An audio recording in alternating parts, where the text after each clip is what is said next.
Bergen-Fischer Media. Is it possible to change things? Can I rise above the flood? Will the process cleanse my soul? Okay, I'd like to welcome everybody back to the In the Blood podcast. With me, as always, is Jason the Dice Man Moore. Hey, everybody. It's actually kind of weird. We spent so much time with other people on this show lately. I feel almost lonely just sitting here with you. There's nobody here in my room with me. Well, it's the thing, I was looking around too, and it's like, no, it's just me, myself, and I. Mhm. And No double windows.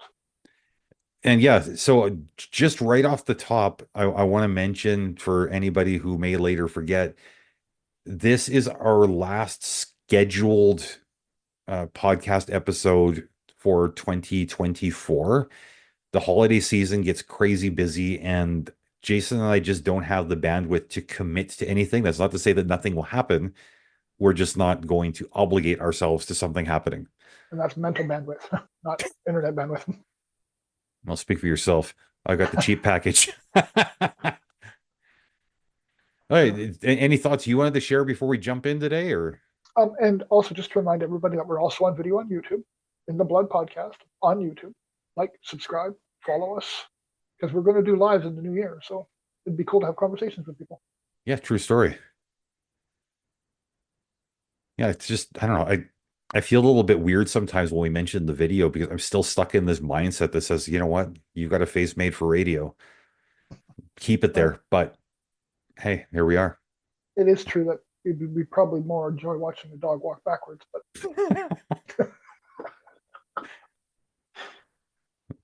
Okay, what were we talking about today? we are going to be talking about morality issues. Is it okay if people cheat? Is it okay to tell? And Yeah, so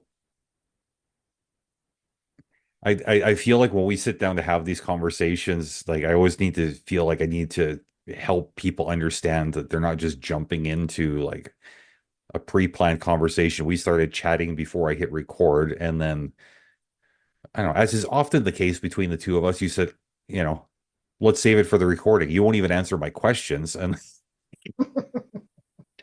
so here we are. So what I was trying to bring up was I found an article on Facebook the other day, and it was all these people talking about how they felt obligated if they observed somebody cheating to out them, to go report back to the quote unquote cheater's partner. Actually, I don't, I'm on camera. I don't have to do the quote unquote. I can do the finger quotes. Talking about whether or not they were obligated to out the cheater. There you go. If you're listening on audio, you are missing out. I am awesome. he's even got a really nice beard too. It's true. Parts of it are coming in. Reverse Hitler, but yeah, okay. Right. And I don't know, my back immediately got up on that whole thing of feeling obligated to out the cheater, because I was thinking, well, first of all, it's none of my damn business, which is a pretty big jumping off point. But I mean, beyond that, there's so many details that we don't know and we can't know about a person's situation. Like, it might look to the outsider like cheating, but is it really? And I'm going to stop talking because you've got things to say.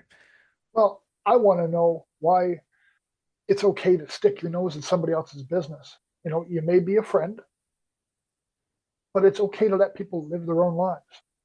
You know, and though we are talking about a specific situation today, it does really branch off into everything. Yeah. You know, why do you have an opinion what people eat? Why do you have an opinion what shoes people choose to wear? You know, why do you have an opinion if, oh, you see somebody out with a girl? No, I'm out and I'm not with my girl, I'm with somebody else. And, you know, we're laughing and having a good time, and I give her a hug because something funny happened. And then next thing you know, well, hey, you know, I saw Jay, and guess what he was doing? Well, whose freaking business is it? Right. Sorry, dumbass, that was my sister. It's funny you mentioned sister, because that exact thing happened to me. I was out with my sister and somebody told my wife that they saw me out with some quote unquote whore. And my wife knew who I was out with because I told her I'm going to meet my sister for coffee. She's like, okay, have fun. And when she heard back, she just did everything she could to wind this person up. Mhm. Like, oh my God, are you serious? Like, what did you see? And it's like, as soon as the gossip train starts going and people start inventing details, it's like you're not trying to help. You're trying to stir the pot in most cases. Mhm. And I think a lot of this, I mean, you were talking about like ask yourself, why is this my business? I would simplify it even more. It's like, why are you even feeling the need to engage in this conversation? Like, what are you getting out of it?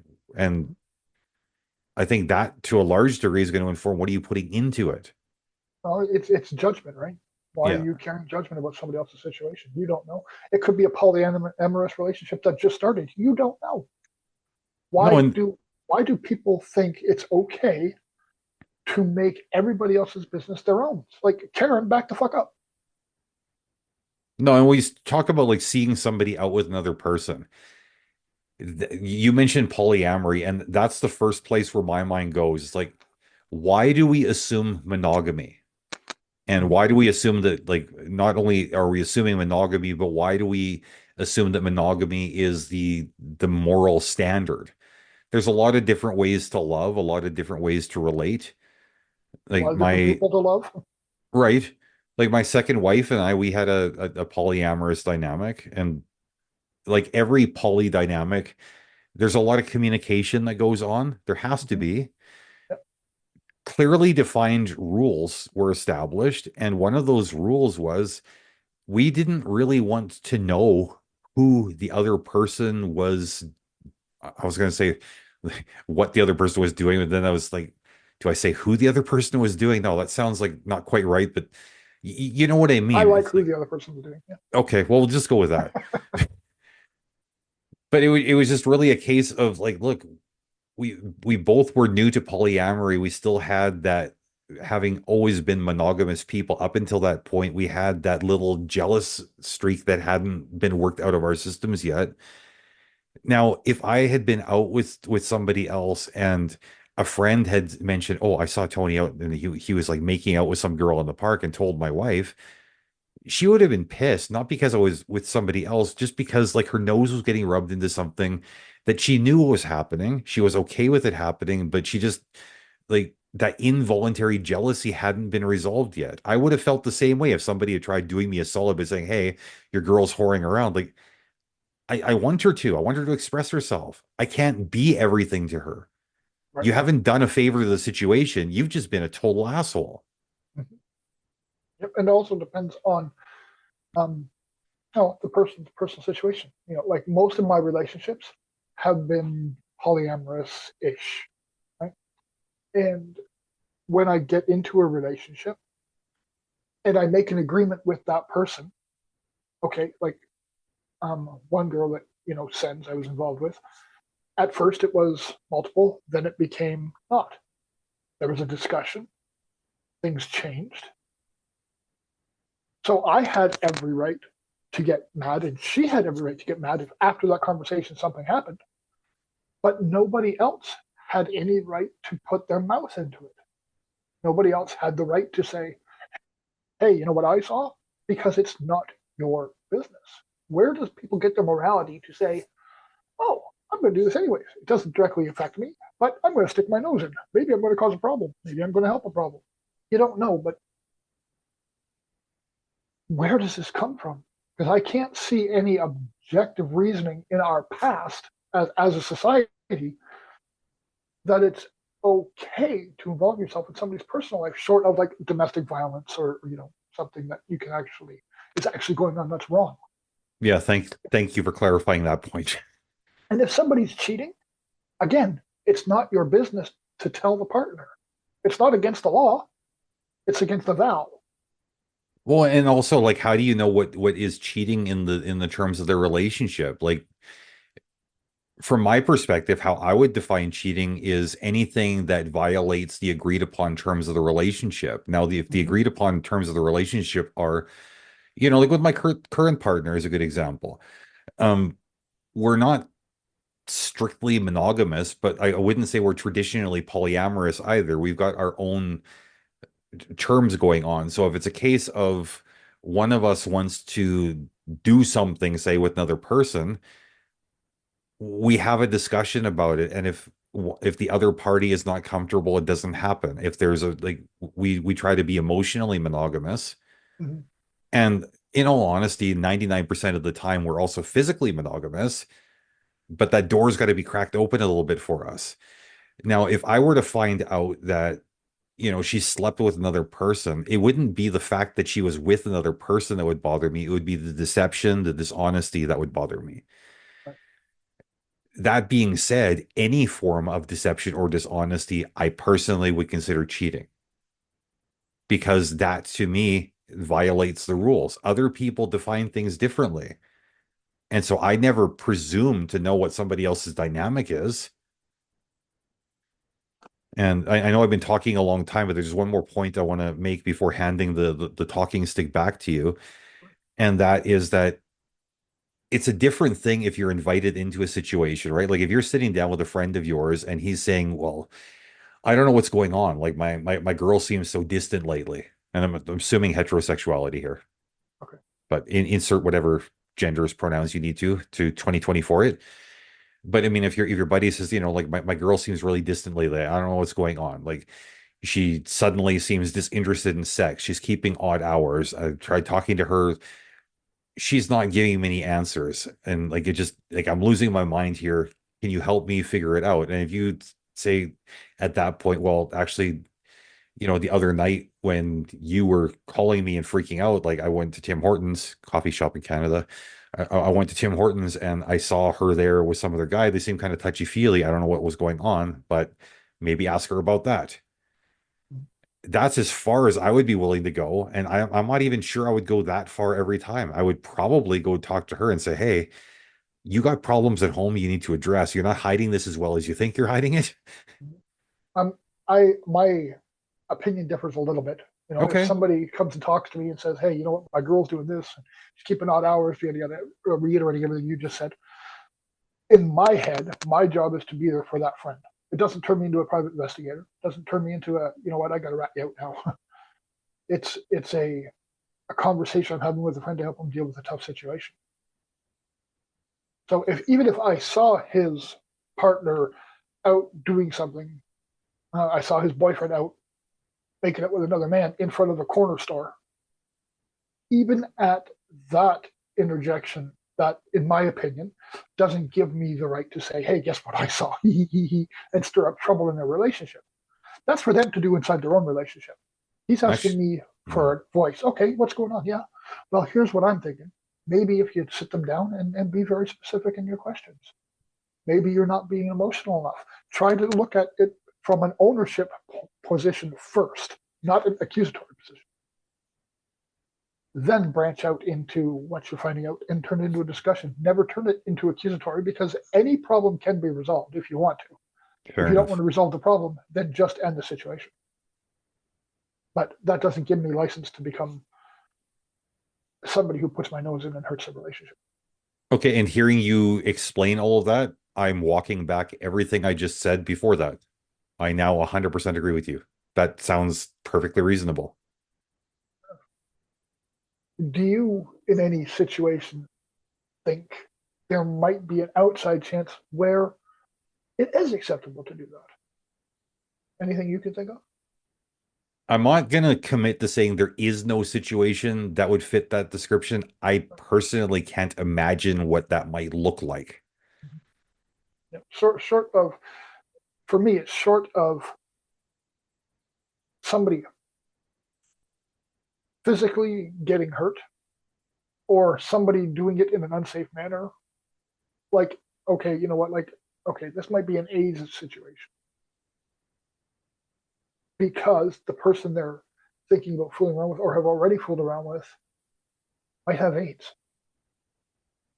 That's Well, see, like though it's a you're talking gossip. about like a safety Correct. concern. Yeah, a Right. safety concern I could involve myself easily. But for me, even in that, if it's not documented and it's just secondhand information, something might just be a piece of shit and saying, hey, you know what? I don't like this person, so I'm going to go around spreading that they have AIDS. Gossip bullshit. No, see, like on a rumor, I don't know. I think that Right. would be a gray area for me, whether or not I mention something. Mhm. But if I see somebody like putting hands on their partner, Or if I see somebody getting involved with somebody who I know for a fact has been physically abusive in his past relationships or her past relationships, I would feel obligated to put out the warning and say, hey, I don't know what so and so is about these days, but they do have a track record of being physically abusive domestically. Right. If you're already And aware, cool, like do what you got to do. But if you're not aware, like I think you deserve to be. right. And we're being all inclusive here. It's not a male female thing. Whatever your gender pronoun choice is, all of us can be abused. It's not a man against a woman always. That's not what we're saying. We may be Right. using those pronouns in our conversation, but that's not what we're saying. Yeah, I thought I caught myself, but maybe I caught myself in my head and didn't say it out loud. Yeah, fair enough. I didn't recognize it, but you may have said it. Um, Well, it the doesn't hurt other to situ- clarify anyways. the other situation that I see, okay, and again, this is my personal morals that I'm implying here. This isn't for everybody, right? Just like the phone call. What do you need? I'm implying my morals here. But if I see somebody being abusive to a friend's partner, so if your partner was out here and we were hanging out and somebody came up and started verbally, then I'm going to step back and allow the person to try to handle it. If they can't handle it and they need my help, they know they can say something and I will help. I'll let them try to handle their own battle, but that person already knows that I'm telling you. No, This person, I'm actually I'm glad you brought that up because I mean, like your partner, my partner, they both they lack natural defenses, right? They rely heavily on us to, in certain help out ways, the situation. yeah. Because I mean, in other, I was gonna say like I don't want this to sound like they're weak and we're strong because there's ways in which we're weak and we need protecting too. Mm-hmm.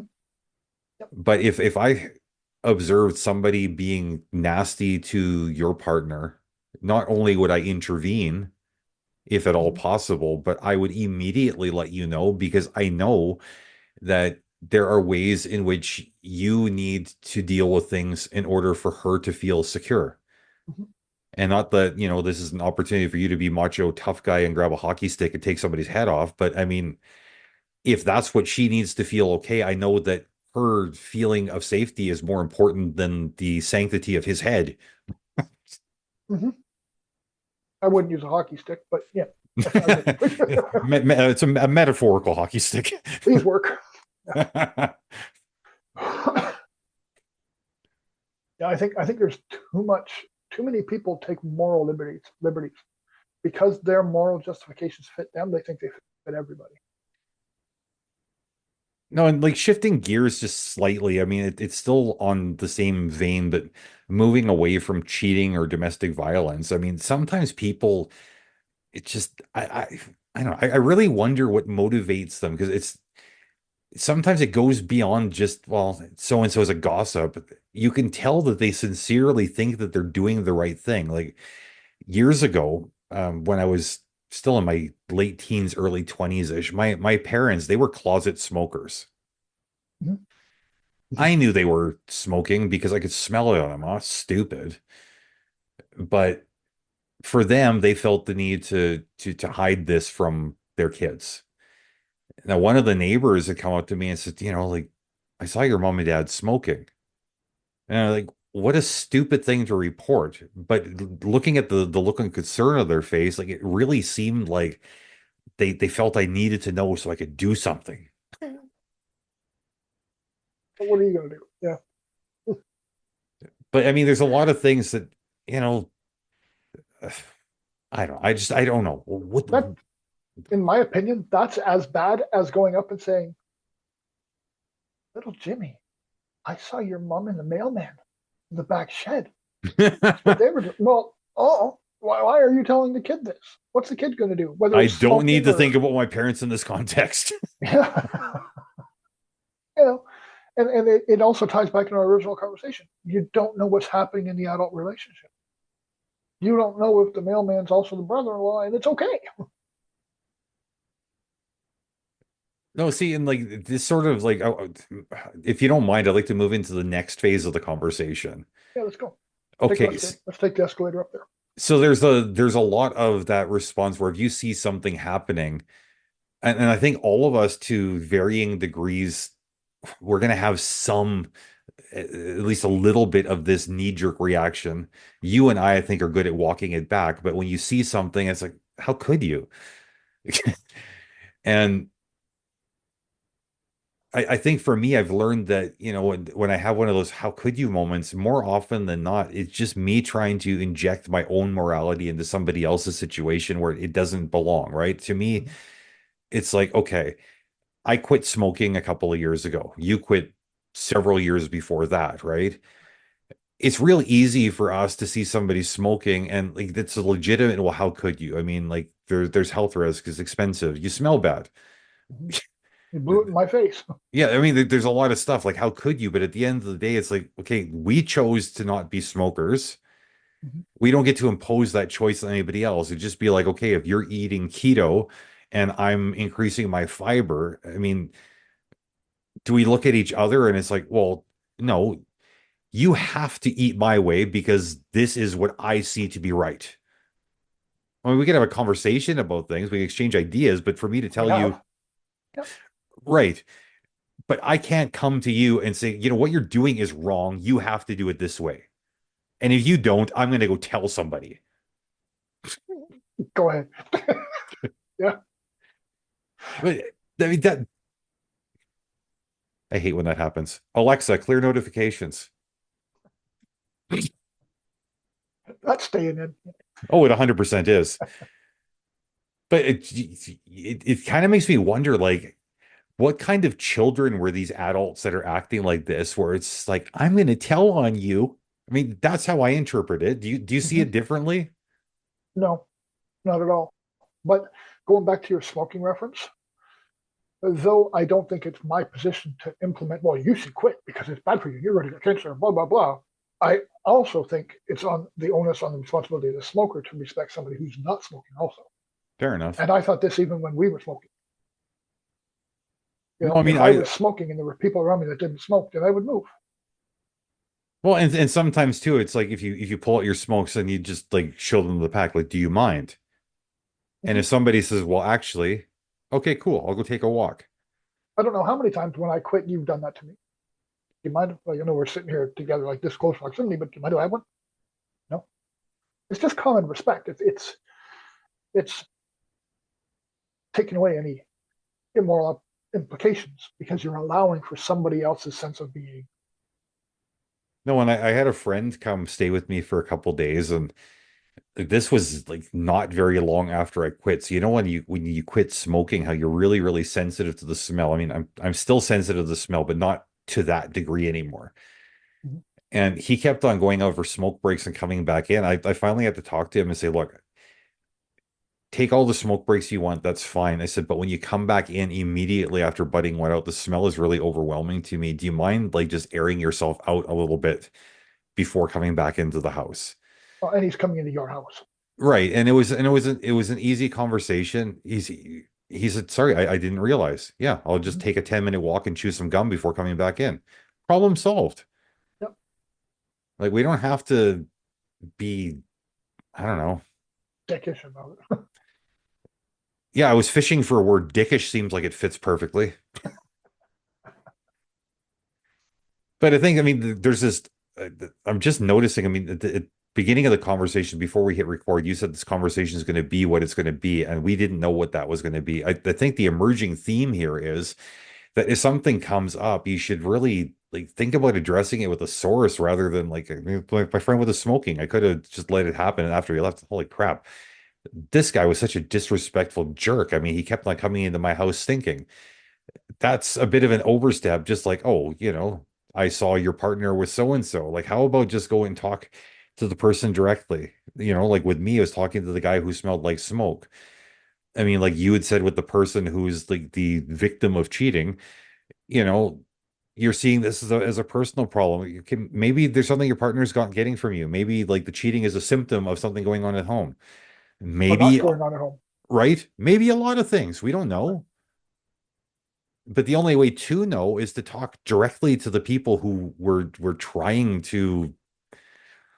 I hate even to say help. I mean, help leans towards what I'm trying to say. I don't know what the right word is, and I don't really know how to Googleize this, so Well, I personally have no issue.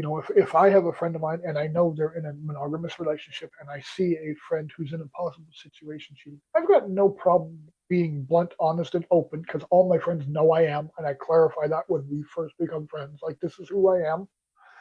These are the things I do. I have a very strong moral compass. I'm very honest. Even if it hurts me, I'm honest about it. true story. But I have no qualms about going up to somebody and saying, "Hey, you know what? Like, I just saw you kissing that guy in the parking lot, Geraldine. Richard's at home. Does he know about this? Like, I'm curious because I'm friends with both of you. Now, with me saying that, I'm going to tell you, if you want to tell me to butt out, I'll butt out. I'll shut up. I'll leave it alone. But I'm more asking for my personal curiosity because if a situation comes up, I don't want to be dragged in the middle because I saw you. Fair. It's not only being honest with my friend, but it's also protecting myself. It's saying I'm not going to be in the fucking middle of this before it even becomes a situation. So if you want to bring me in as a mediator, I'm good with that. You want to bring me in as a witness? Fuck you. I'm out of here. Done. Sorry.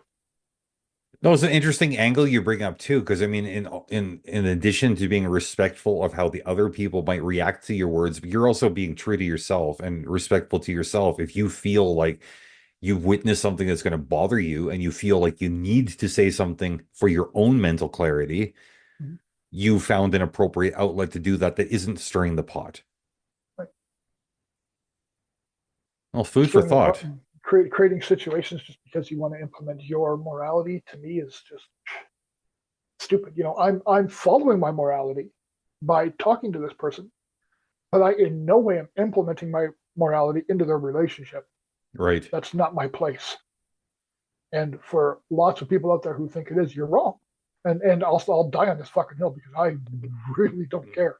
No, I agree with you because I think when you inject yourself into somebody else's private details like that, it's no different than kicking in the door while they're in the middle of doing things with each other. You know what I mean? Mm-hmm. And saying, well, if you consider it a little bit more lube, I see a problem with your technique. A different position might feel better. I mean, come on. Hey, can I get It's in there? right. I know you're Yeah. being funny, but in a sense, like this is exactly what you're doing. You were literally saying, can I have a stab at her? Yeah, you're injecting yourself into a situation you do not belong in or have not been invited to. Yep. Okay. Yeah. Well, I think we've gone far enough down that path. I think if we want to go Okay. farther, then this is probably not the podcast for that. But Yes, fair enough. Yeah, we don't do pictures on this podcast. okay. So, was there anything else on that vein you wanted to cover? I think we've pretty much covered that vein. Yeah, I'm not even really sure where else to go. I mean, Well, there's a bandit on that one. I think the place that we should go next is personal inventory we take when we see this shit and how we close it down before we make it a problem. Because that's something that a lot of people who even shows that I've watched that have talked about these types of topics miss. They'll talk about the problem. They'll talk about their morality, but they'll talk about how do you think about not getting involved? How do you teach yourself to just shut the fuck up because it's not your business? no, and I like that you're going there because that sort of takes things full circle right to the beginning of the conversation. It was like, what am I getting out of this? What's motivating me? Mhm. And you want to talk about personalizing issues. I mean, like if I feel compelled to stir the pot, okay, well, what's going on in my life that makes me think that stirring up drama in other people's otherwise peaceful lives is beneficial? What does that say about me? What do I need to work on? Right. It's like you and I practice as well as preach. Look inside first. We say offense is taken, not given. It's the exact same vein. Why are you offended? Why do you feel you need to put yourself in there? Stop and really think about, okay, so I saw my friend kissing somebody outside of a corner store. Why? And seriously, stop yourself and ask, why do I feel I need to interject? Both people are my friends, but I don't know the situation. It may be totally cool. And by saying something, you may be causing a problem. Because though there may be an okay to a sexual outlet, it may not be okay to have an emotional outlet. Fair. And by you ratting somebody out, and I use ratting in a negative term, but because of my upbringing, not because I'm saying chastise somebody because of them. But by telling on somebody, you're bringing an emotion into that relationship that those two have already agreed isn't going to be there. Though it's kind of sidelined, it's still bringing emotion into a situation that isn't there. That may be 100% physical, and both the people involved know, or all three of the people involved know. So by you going interjecting and coming in with your harsh, brash, look at me morality, and I'm going to interject my feelings here because I have to say something. Well, you're bringing feelings into a relationship that wasn't supposed to be there anyway. So even just doing that, you're bringing something in that was already agreed between the partners wasn't going to happen. Right. And I don't know what to add to that because, I mean, you brought up, I can't say more or less, you brought up literally every single point I might have wanted to address on that vein. Fair enough. So I know we're getting close to the end of our time here, and you seem to be on fire today. Do you have any closing thoughts? Actually, yeah, that's exactly the right wording. Closing thoughts. Because if you have thoughts about opening your mouth about somebody else's situation, and though I'm being a little bit vulgar and say open your mouth like it blah blah blah, but realistically, I'm going to put it to you blunt. If you're going to open your mouth about somebody else's information, actions, decisions, stop and think, why am I doing this? Am I going to start another drama circle like I did 2 weeks ago? Why am I starting another drama situation? Is this my drama to be in? And where do I go from here? Because if you don't have those three thought processes in line, you're inevitably going to start drama that doesn't need to be there. Right. So think about what you say before you say it, because if it's none of your business, you shouldn't be saying it. Fair enough. Powerful words. Food for thought. Okay, well, my friends, I think Jason has done a really good job of signing us up. I'm going to keep it short and sweet. Until next time, much love.